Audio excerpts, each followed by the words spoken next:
Hi guys, my name is Marlene and I'm here with Marlene Stotts. And we're here to talk about money matters. So I'm excited to be here with you all.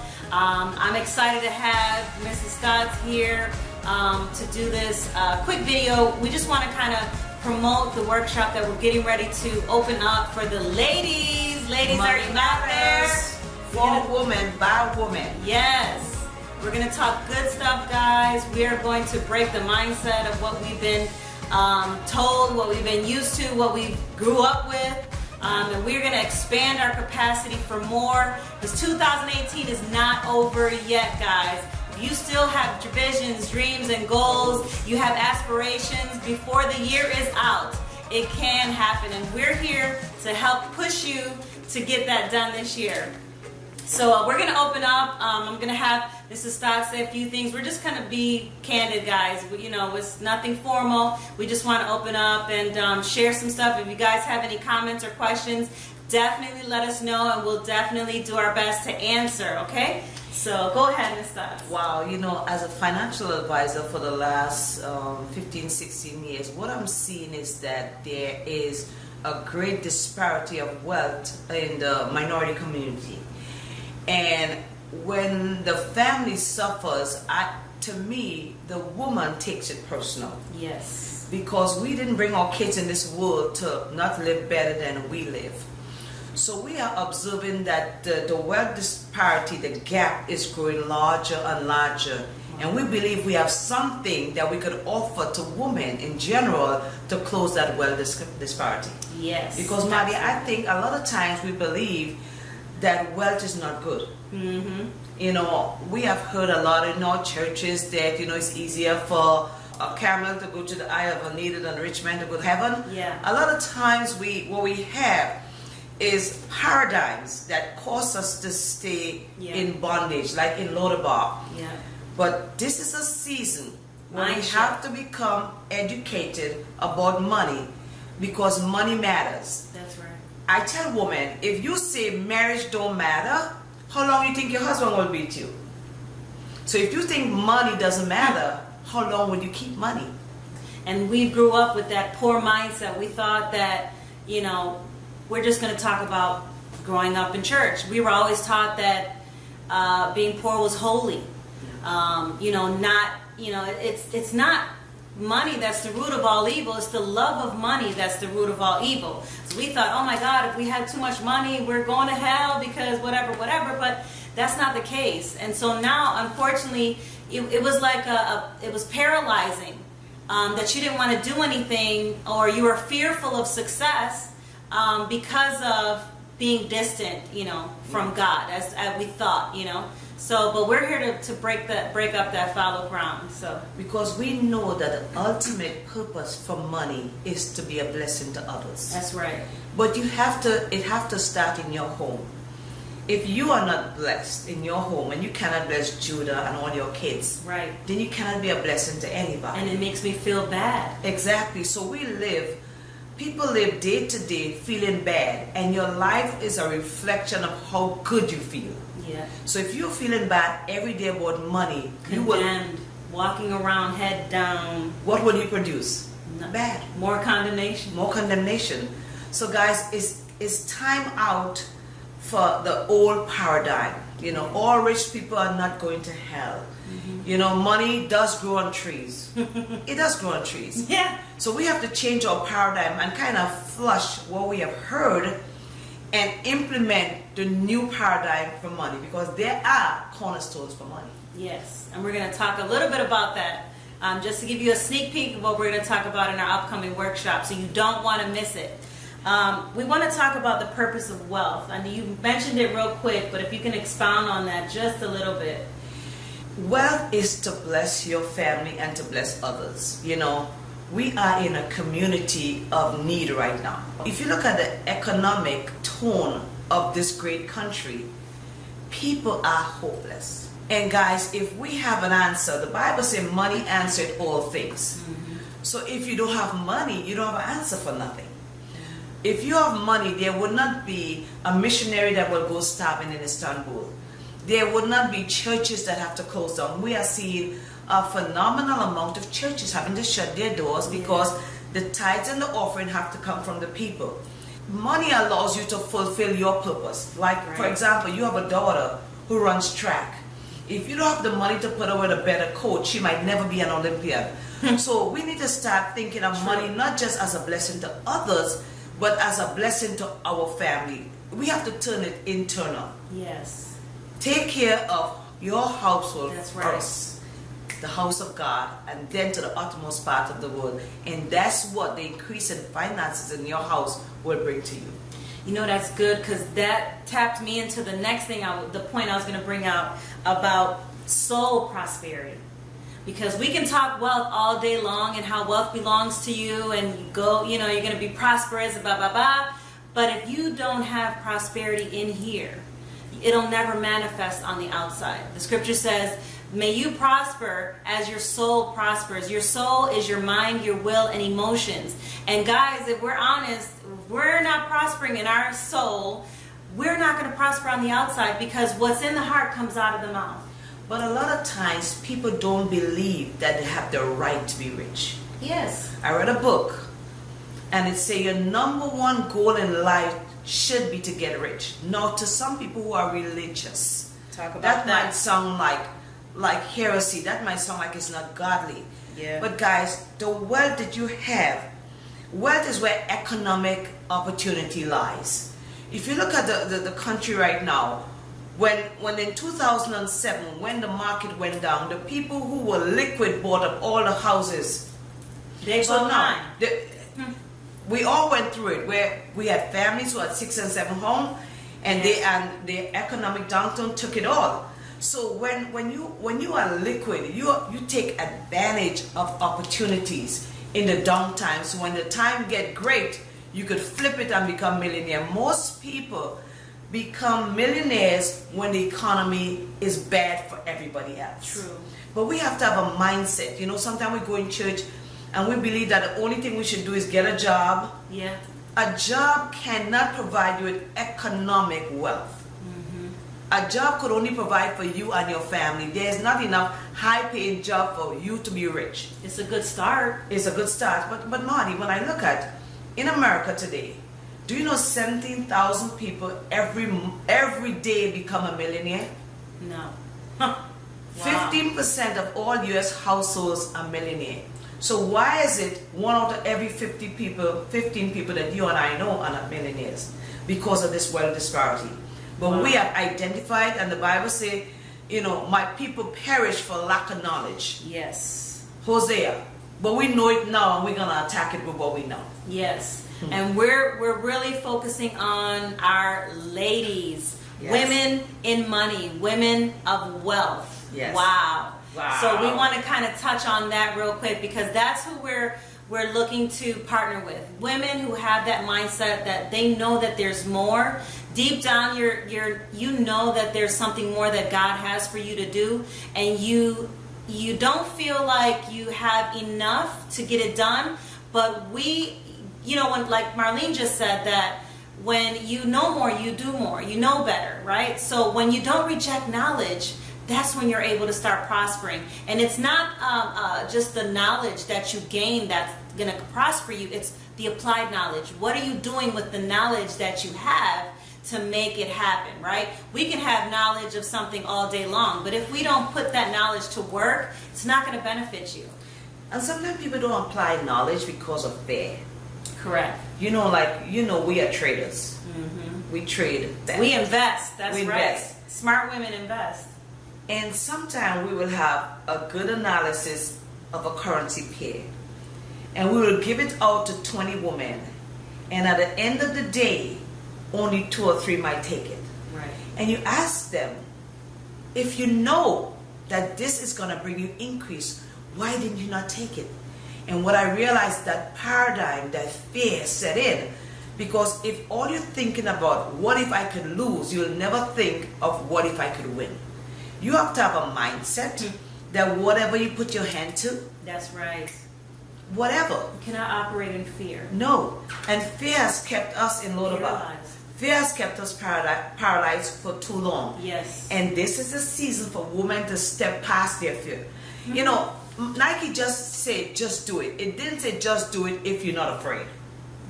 You got to do stuff afraid. You know, Yes. as a track athlete, I will go to the line, and track athletes, there's always a toilet at the starting line. And you know why? Because we are so fearful, we have to use the restroom. But we get in there anyway and we set a world record. So you have to, in this time, it's imperative that you do things afraid. Yeah. Until it becomes normal. Yeah. But you got to do it.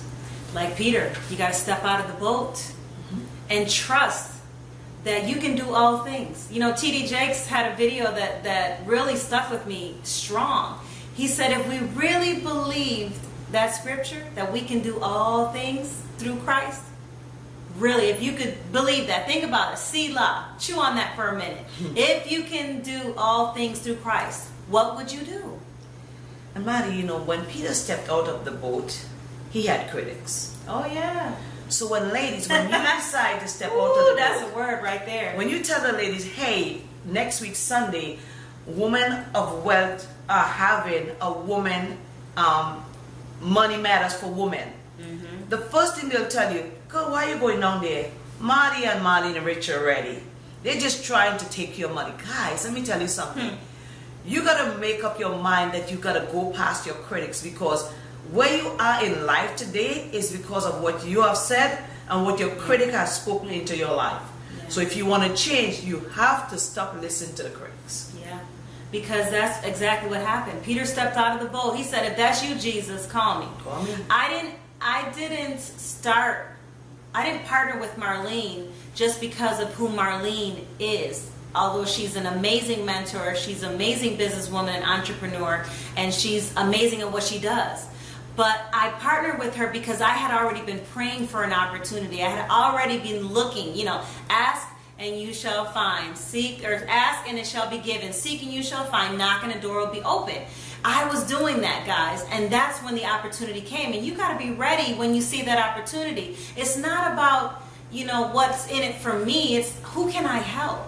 You know, you have to get past you. It's good. You take care of you and your home. But there comes a time where you got to get beyond that, guys. You know, it's just not about you.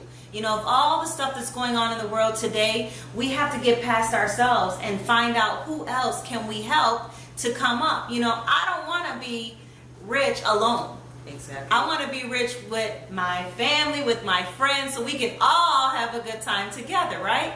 So I wanted to kind of talk about the 6 cornerstones of wealth. Just real quick, we're not going to go into detail with each one of them. We're definitely going to talk about them in the workshop, but I just wanted to tap on that real quick. But you know, they are cornerstone to wealth. And these are foundational pillars that will make sure that your finances stand the test of time. And a lot of times, if you don't know what the foundational blocks are, you don't know what you're building. Right. You know, when I look at a building in Europe, the reason why a lot of buildings in Europe have stood the test of time is because of their foundation. And the 6 cornerstone or the foundational blocks to wealth is, and this guarantees your portfolio. And the first one is businesses. You know, a lot of times when we hear about business, we think about a conglomerate, a Fortune 500 company. But guys, businesses equates to home-based business. We have started home-based business, you and I, Marty, for less than $200. It's not how much you start with, it's the fact that you have a business. Businesses are one of the best tax deductions are with business. Yeah. Real estate. A lot of times we look at the home we live in, but guys, you have to have real estate in your portfolios, equities, annuities, you know, precious metal, you know, gold, silver, palladium. But Bitcoin now, yes. One of the stuff that we, years ago when I studied for my CFP, the 6th cornerstone was foreign exchange currency trading. And at that time, you had to have a certain high net worth to trade in that market. So a lot of times we were closed out because our net worth wasn't where we could trade in that market. But in today, with retail brokers and online trading, guys, you could start an account with $50. We have seen people start foreign exchange account with $50, and we are not making income claim, but they are 6-figure Yeah. 7 figures, 8 figures. And Marty, you are one of the top traders that I know. And you were exposed to trading. Right. You were exposed to trading way before I was. Tell us a little bit about that. So, being in the banking background, I've always had a desire to invest. And I went to my coworker at the bank and I said, hey, tell me how to get into the investment side. What can I trade and what do you recommend? Because this is what he did. He watched and monitored portfolios for wealthy people. So, I knew he had inside information, and he looked at me and said, Marty, you need at least $25,000 to start. Wow. Play money. I'm thinking, listen, I don't have $25,000 to play with, to throw away. I got Monopoly money, but that's it. That don't work today. No, that don't work. That don't work. You ain't gonna get too far with Monopoly money, guys. But I kind of got discouraged at first, but for me, you can't keep a good woman down. I'm gonna research, I'm gonna find an opportunity, I'm gonna keep looking, because I know there's a way in. So my mentor here invited me to come out to listen to an opportunity about investing. And when I heard it, I was floored. I was excited.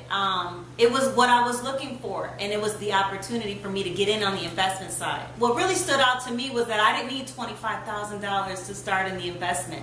I started an account with $50. I knew a lot of people that can invest $50. Yeah. Guys, if you can't invest $50, now that's a whole nother conversation, because that doesn't feel good to be in a position, and I've been there, where you didn't even have $50, So I didn't want to continue. You got to come to a point where you're sick and tired of being sick and tired. And I was sick and tired of being sick and tired. Now, don't get me wrong, when I was shown the opportunity, I wasn't lacking, for lack of better words. Yeah. I did have $50. But some people don't, and that for me was the open door. Wow. Now the level playing field. Now I can get into the investment and multiply that, and the compound interest, guys. That's the 8th wonder of the world. It is. And Marty, a lot of times you see in church, especially because we're Christians, so we can talk like this. Yeah. We pray about everything, but you gotta pray. You gotta solve spiritual problem with spiritual solution with spiritual problems. But you gotta solve financial problem with financial solution. So I tell people today, do not be scared to learn about money. Not learning about money only make you ignorant. It doesn't make you holy. Right. So if you don't study money, you will become a slave to it. Yes. But if you study money and implement what you learn, you will be a master of that money. That's right. And masters control. I didn't want to keep working hard for 40 years and retire on 40% of what I couldn't live off of in the first place. You have to have a side hustle. That's the big thing now. The side hustle. A plan B. Something that can sustain you guys, because I realized that my 9 to 5 was not going to make me wealthy. And Marty, sometimes we talk about plan Bs and plan Cs and Ds. Really, what it is multiple streams of income. That's right. If you had a job, and let's say a job pays you $250,000 a year, and you had real estate investment that's bringing in another $100,000 a year, and you had equities, some good stocks, some Apple stocks bringing in another $200,000 a year, and you had another home-based business bringing in another $250,000, you are a millionaire. So sometimes we try to squeeze too much out of one stream. Yes. True. Today, you have to have multiple streams of income, and it should not be in the same economy. Correct. That's good. Sometimes we think we have 5 businesses. I can remember in 2008 when the market tanked, the only stream that wasn't impacted by that was my home-based business. My real estate credit line was shut down. I had 2 or 3 homes, rental properties that were empty. My home devalued, home devalued, right, and my stocks lost 80%. So in one downturn, 4 streams of income were impacted, and I thought I was diverse. So wow. You cannot be diverse if one downturn takes out 4 streams of income. So home-based business saved me. Yeah. The only thing that I could rely on is my ability to open my mouth and tell people I can show you another way. Yes. And it's all in multiple streams of income. Do not wait for your job to lay you off. Do not Yes. wait for the next downturn Correct. to secure those streams of Because income. history will repeat itself. Every 8 years. You know, so you want to be prepared, as Marlene said. What are you doing now that's going to help sustain your life should you get laid off? Should you lose your home? Should you, lose a family member? Guys, the reality is we have to be prepared for life when it throws those blows and shakes the ground that you're walking on. You know, you have to get back up. You cannot stay there. The Bible talks about a good man or woman leaves an inheritance for his children. If you die, I always mess with my husband. I told Michael, if you die today, and I had to ask my church to bury you, then were you a good man or were you just a nice guy? And we are seeing a lot of nice people die and people calling them good. Yeah. But if we have to raise funds to bury you, do a fish fry, it's not fair for your children. It's not fair to your church. It's not fair for your community for you not to secure or set up yourself. You got to live every day like you're dying. And that's why I'm a big supporter of life insurance. And we're going to talk a little bit about that at our workshop Yes. too. Because guys, your generation could go from struggling to multi-millionaire with one life insurance policy. And we're going to talk about the benefits of that also at our Women of Wealth event. Yes, so we are excited, guys. I hope you're excited. I hope we tapped on a few things that are really going to impact you and make you think. You know, we want you to be at this workshop. We want you to learn about money. We want you to learn how to leave a legacy. We want you to learn how to multiply. We want you to expand your mindset to be able to have multiple streams of income and businesses and learn about those tax write-offs. So we're going to get into the nitty-gritty of a lot of things at the workshop. So you don't want to miss it. Want you to register at the link, and we will send you a confirmation and let you know when it's going to get started. I want to close out with anything? Ladies, this is our season. Hey, say that again. This is our season. Our season. Did you hear that, guys? This is For our real, season. no, like this is no hype required. No, it's no you hype have to really, not just in your head. This has to be in your heart that you know that you know that you know this is your season. Yes. No matter what. And I'm telling you, if you look at statistics shows that women are less likely to be interested in investment. Which I think is crazy. However, when we do get interested, we make better investors than men. Expound on that real quick. That's good. Because a woman, most time, we trade based on knowledge, we invest based on knowledge, but we also invest based on a feeling. Men go by facts. We Yeah, go by facts intuition. and feeling, intuition. We say, this looks good, but I don't feel right about it. Yeah. Women learn better, not curl up with a book. See, we have our books here, but women learn better among women. And that's why we decided we partner together to bring a woman together so we can Yes. talk. We don't have to feel bad asking, but when we sit down together, woman, you could ask any question you could ask about mutual fund, Yes. stocks, annuity, whatever you want to know. Whatever you want to know that you have been afraid to ask in the Yeah. presence of your husband or your boyfriend or your man Or your coworkers, kids. your peers. This will be an open door to get No educated. question is a stupid question, guys. We're here to empower one another and Yes. to promote one another. It's time for us to get out the barrel, Rise up. crabs in a barrel, and rise up and soar as the women that we are, the women that God made us, okay? Because we are amazing, we're powerful, and we are a force to be reckoned with. So, guys, thank you so much for tuning in, and I look forward to seeing you at the workshop. Women of Limited Wealth, seating. money matters. For woman, by woman. So register at the link below, limited seating. Don't hesitate, woman, move. Don't miss it because we're going to be closing the registration prior when we reach our limit. So it's first come, first serve, guys, and I really want you to be there. So I look forward to seeing you. Have a good one. Bye. Bye.